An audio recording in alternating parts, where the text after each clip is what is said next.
Vijana wengi wanashindwa kuanzisha biashara kwa kisingizio ya kuwa hawana mamilioni ya pesa yanayohitajika kuanzisha biashara. Sasa wanadhani kuwa ukiwa na mamilioni ya pesa ndio unaweza ukaanzisha biashara. Unaweza ukawa na hayo mamilioni ya pesa, lakini biashara yako ikafilisika baada ya siku chache tu.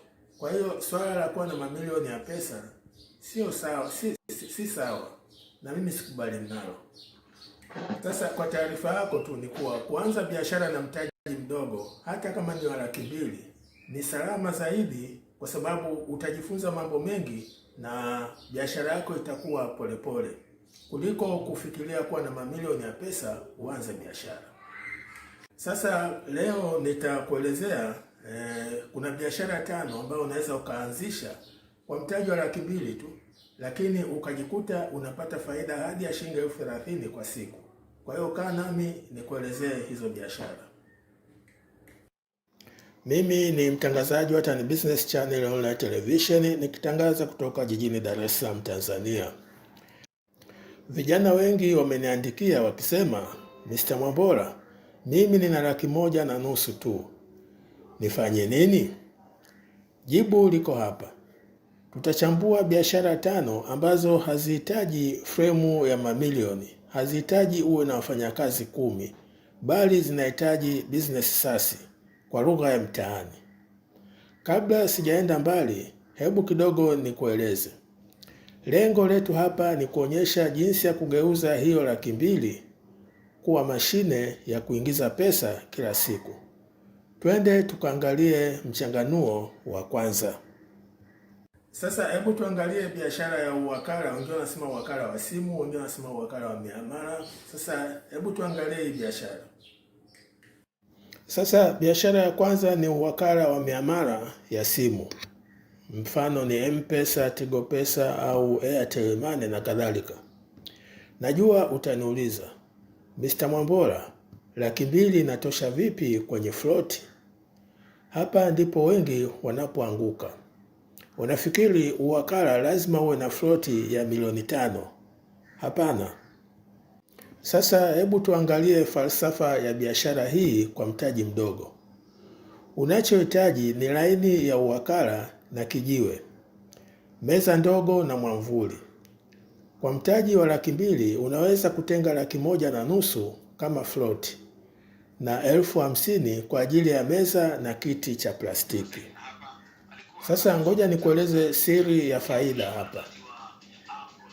Location ndio kitu cha muhimu sana, na hii tunaita ni location strategy au tunaweza kuita parasite marketing. Usiende kufungua sehemu iliyojificha. Tafuta eneo lenye mzunguko mkubwa kama stendi ya daladala, sokoni au karibu na chuo. Kumbuka, floti ndogo inamaanisha lazima uwe mwepesi kurebalance. Ukitoa huduma kwa watu 20 kwa siku na kila muamala ukakuachia wastani wa shilingi 1,000 au 1,500 kulingana na ukubwa wa toleo, hesabu inakuwa kwenye hiyo 30,000. Biashara ya pili ni ya chakula pamoja na vitafunwa. Hii sasa nayo ikoje?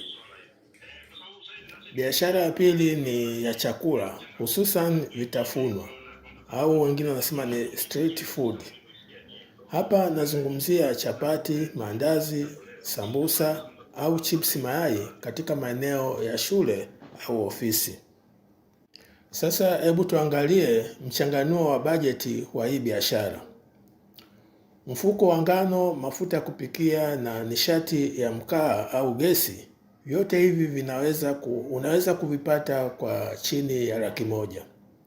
Vifaa kama kikaango na mwiko, kama huna nyumbani, unaweza kununua kwa gharama nafuu sana. Sasa hapa ndipo wewe unapoingia. Vijana wengi wanatumia pesa nyingi kununua chipsi kuku na soda, lakini hawaoni fursa ya wao kuwa wauzaji. Ukiamka asubuhi na kupika chapati 50 au mandazi 100 na ukakaa eneo karibu na shule au kituo cha bodaboda, hiyo biashara haiwezi huwezi kulala na njaa. Chakula ni hitaji la lazima. Faida ya chakula mara nyingi ni 50% au zaidi ya mtaji ulioweka siku hiyo hiyo. Kwa hiyo ukiweka $100,000 kwenye malighafi kutoka na faida ya $30,000 mpaka $50,000 ni jambo la kawaida. Muhimu hapa ni usafi na business sasi ya kujua wateja wako wanataka nini asubuhi na jioni pia. Biashara ya tatu ni uzalishaji wa sabuni ya maji. Hii biashara iko vipi?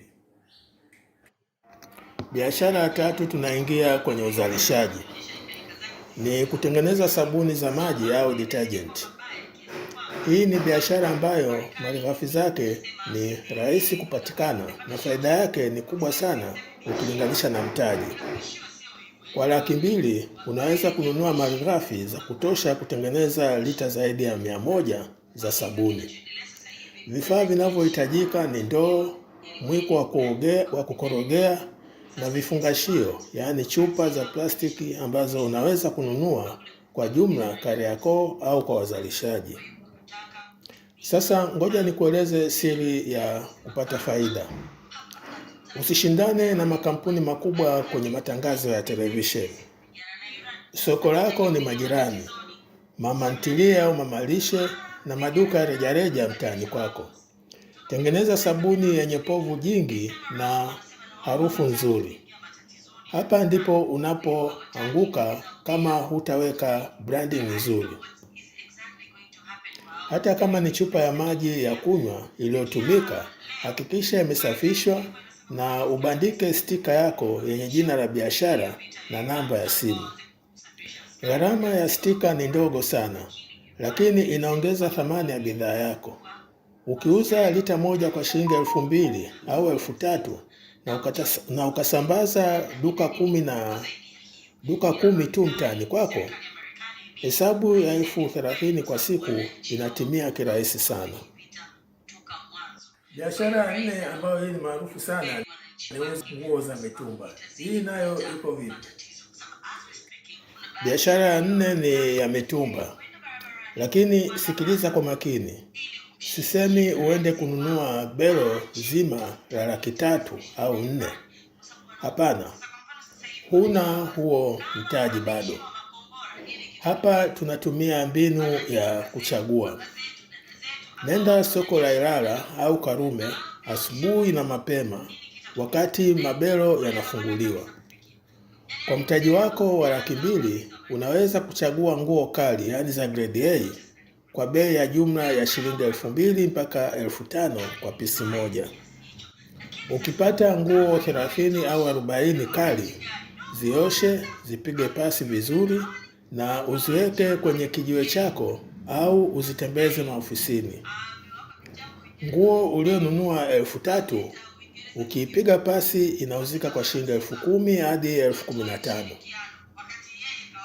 Hii tunaita ni business sasi. Unauza thamani na sio tu nguo. Watu wanapenda kuvaa vizuri lakini hawana muda wa kwenda kuchakura kwenye mitumba. Wewe unakuwa daraja lao. Ukifanikiwa kuuza nguo 3 hadi 4 kwa siku kwa faida ya 7,000 au 8,000 kila moja, tayari umeshafikisha lengo lako la siku. Usidharau nguvu ya pasi na ufungashaji safi. Biashara ya 5 na mwisho ni ya ufugaji wa kuku. Hii nayo pia ni biashara nzuri. Ngoja nikueleze. Biashara ya 5 na mwisho ni ufugaji wa kuku. Watu wengi wakisikia ufugaji wanafikiria kujenga banda la mamilioni. Ondoa hiyo hofu. Kwa $200,000 unaweza kuanza na vifaranga 50 au kuku wakubwa kidogo wa kienyeji ambao hawahitaji matunzo ya gharama kubwa sana kama wa kisasa. Au unaweza kuanza kwa kununua kuku wa mayai wachache walio tayari kutaga. Sasa hebu tuangalie mchanganuo. Kama utaamua kufuga kuku wa nyama, yaani broilers, ndani ya wiki 4 mpaka 5 unauza. Lakini kwa mtaji mdogo na mzunguko wa pesa wa kila siku, na kushauri uangalie upande wa mayai au kuku wa kienyeji. Chakula cha kuku na chanjo za awali zitakugharimu sehemu ya hiyo $200,000. Jenga banda rahisi kwa kutumia materials zilizopo nyumbani au mbao za bei nafuu. Lengo hapa ni kupata mayai ya kuuza kila siku kwa majirani na madukani. Trei moja ya mayai inauzwa 10,000 mpaka 12,000. Ukiwa na kuku wanaokupa trei 3 kwa siku, hiyo ni pesa taslimu mkononi. Sasa nimeshakueleza hizo biashara 5 ambazo unaweza ukaanza kwa mtaji 2 tu na ukatengeneza pesa kwa siku hadi 30,000. Sasa kwa kumalizia, nina wito nataka kukupa. Hebu nisikilize kwa makini. Tatizo kubwa sio ukosefu wa mtaji. Tatizo ni uoga wa kuanza na kile ulicho nacho. Hizi biashara 5, yaani uwakala, chakula, sabuni, mitumba na kuku, zote zinawezekana kwa chini ya $200,000. Sasa nina swali kwako. Ni kitu gani kigumu zaidi unachokutana nacho unapotaka kuanza biashara kama hizi? Ni aibu? Ni hofu ya kupoteza mtaji? Au ni kutojua wapi pa kuanzia? Niandikie kwenye comments hapo chini. Nitapata hilo swali na nitakujibu. Naomba ubonyeze hiyo like button. Inasaidia sana video hii kuwafikia vijana wengine wenye kiu ya mafanikio kama wewe. Mimi ni mtangazaji wa kipindi Ali Mwambola. Naomba muendelee kuangalia Tan Business Channel Online Television ili muweze kupata elimu ya ujasiriamali. Asante na karibu tena. Kuanzisha biashara.